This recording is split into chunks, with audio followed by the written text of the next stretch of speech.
Alors, même s'il y a moins de pression donc, sur certains barrages, comme celui de la Deneuillot à Clermont, il y en a d'autres qui pourraient céder, ce qui menacerait des villes comme Chicoutimi ou Jonquière.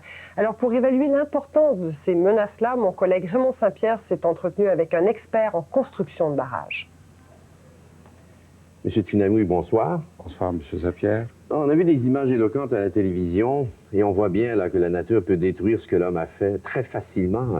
Pourquoi il n'en serait pas de même pour les barrages?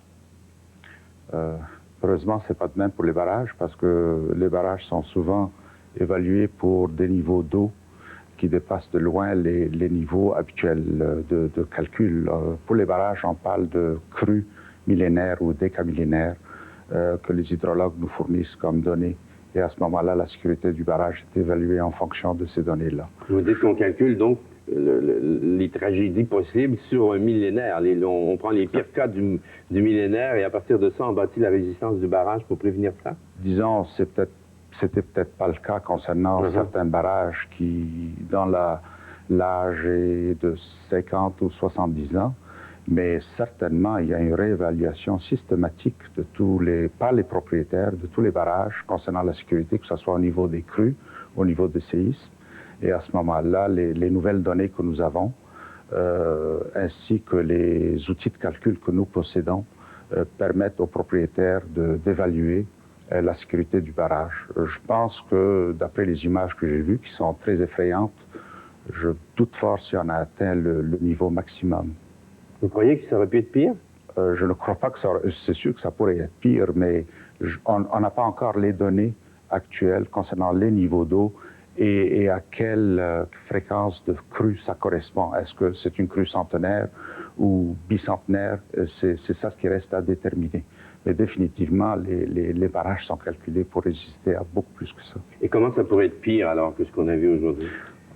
Une des conditions pourrait être, parce qu'il y a eu beaucoup d'eau qui est tombée au Saguenay dans un espace de temps très, très court. Un autre scénario pourrait être un hiver où il y aurait beaucoup de neige avec un printemps très doux et beaucoup de pluie. À ce moment-là, le niveau d'eau monterait graduellement, serait moins spectaculaire peut-être, mais tout aussi menaçant. Vous, est-ce que vous êtes inquiet quand vous voyez des choses comme on voit aujourd'hui? Nous, en tout cas, on s'inquiète, le commun des mortels, on se dit, mais c'est terrible, les barrages vont partir. On voit l'eau qui passe au-dessus du barrage. Vous, qu'est-ce qui peut vous inquiéter quand vous voyez ça? Moi, ce qui m'inquiète, c'est... Bon, il y a une chose rassurante, c'est que ces barrages-là, ayant quelques années, nous, on ose espérer que ces barrages-là ont connu des conditions plus sévères que celles-là et elles ont tenu le coup. Ce qui est souvent inquiétant, c'est que quand le niveau monte, c'est sûr qu'on l'observe, surtout quand il monte rapidement, mais on espère qu'il ne va pas dépasser le niveau précédent. Alors, c'est un peu ça qui est inquiétant. D'un autre point de vue, si les calculs ont été faits pour des crues beaucoup plus sévères, on est quand même rassuré parce qu'on a quand même des facteurs de sécurité qui sont assez élevés pour les barrages. Alors, c'est un peu ça ce qui est rassurant.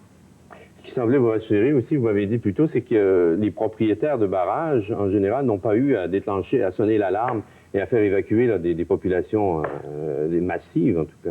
Heureusement, justement, alors ça pourrait être un élément rassurant parce que nous, le genre de recherche qu'on fait, c'est une recherche générique.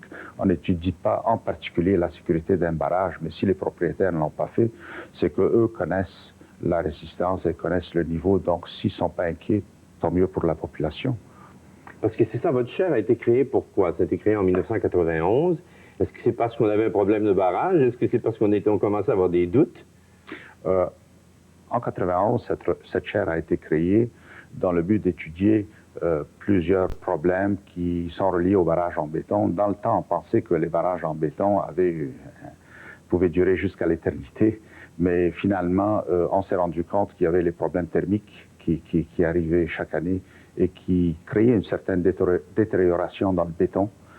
Il y a aussi les nouvelles données de crues et les nouvelles données sismiques qui n'étaient pas prises en compte lors du design initial des barrages au début du siècle. Alors, pour recycler un peu ces barrages-là, pour leur donner un nouveau souffle, pour les rajeunir, il y a toutes ces nouvelles études qui tiennent compte des crues millénaires ou décamillénaires, ça dépend des propriétaires, ainsi que de phénomènes sismiques qui pourraient survenir et la sécurité du barrage sont évaluées en fonction de ces nouvelles données-là, tout en tenant compte aussi de la dégradation due au cycle thermique, gel-dégel, etc. Donc, voilà la raison qui intéresse les propriétaires. Et la chaire qui a été créée a été dans le but d'étudier ces problèmes-là d'une façon générale, transférer nos connaissances au niveau académique, au niveau pratique, et on l'espère que nous avons rempli notre mission.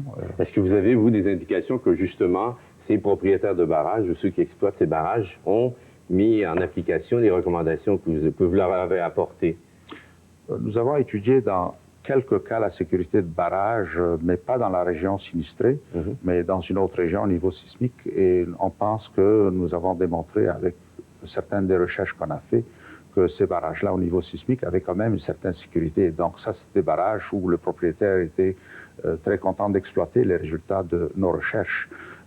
Sinon, il faut renforcer ces barrages-là à coût de plusieurs dizaines, sinon de centaines de millions. Et les propriétaires n'hésitent pas à investir ces argents-là pour la sécurité de leurs ouvrages. Que ce soit l'Alcan ou Hydro-Québec, les montants d'argent investis pour la réfection des ouvrages, tenant compte des crues et des séismes et des problèmes thermiques, c'est des montants phénoménaux. Ça démontre quand même une certaine responsabilité de la part de ces propriétaires-là. Mais est-ce que vous croyez, vous, qu'il sera encore possible quand même que de voir un barrage partir de votre vivant, là? Écoutez, moi, je ne souhaite jamais voir ça, mais on a vu dans le Midwest, il y a, je pense, 2-3 ans, il y a eu quand même des crues énormes et il y a eu quand même des problèmes phénoménaux. Moi, j'ose espérer qu'on n'aura jamais ces situations-là, mais si c'est des situations qui arriveraient, il ne faut pas oublier que très souvent, les barrages sont instrumentés et le propriétaire, si jamais il y avait un cas comme ceci qui devait se déclencher, le propriétaire y est quand même en mesure d'avertir les populations en aval et de façon à évacuer. Donc, très souvent, il y a toute une instrumentation qui nous permet d'évaluer quand est-ce que les problèmes vont commencer à être très, très sérieux. Est-ce que vous, par exemple, si vous aviez vécu à la baie ou dans ces coins-là, comment vous vous seriez senti là, ces jours-ci? Parce que c'est quand même assez terrible. Les gens qui sont au pied des barrages, ou en tout cas sur le chemin des flots, là, eux l'ont vécu de façon très précise. C'est sûr que les gens... j'ai vu les photos à la télévision cet après-midi, c'est quand même assez dévastateur. Et toute ma sympathie est envers les gens de la région qui ont subi des dommages personnels. C'est toujours un traumatisme effrayant, mais je pense personnellement que les propriétaires sont quand même des gens très responsables. Et s'ils n'ont pas déclenché l'évacuation, c'est qu'il n'y a pas d'alarme encore. Et j'ose espérer que la situation va être établie. Le problème, ce qui est arrivé, je pense qu'il y a une quantité de pluie assez importante qui est tombée en un laps de temps très, très court. C'est ça ce qui a déclenché les images spectaculaires qu'on a vues. Vous êtes rassurant? J'ose l'être. J'ose espérer l'être, je veux dire. C'est Tinaoui, je vous remercie beaucoup. C'est moi qui vous remercie.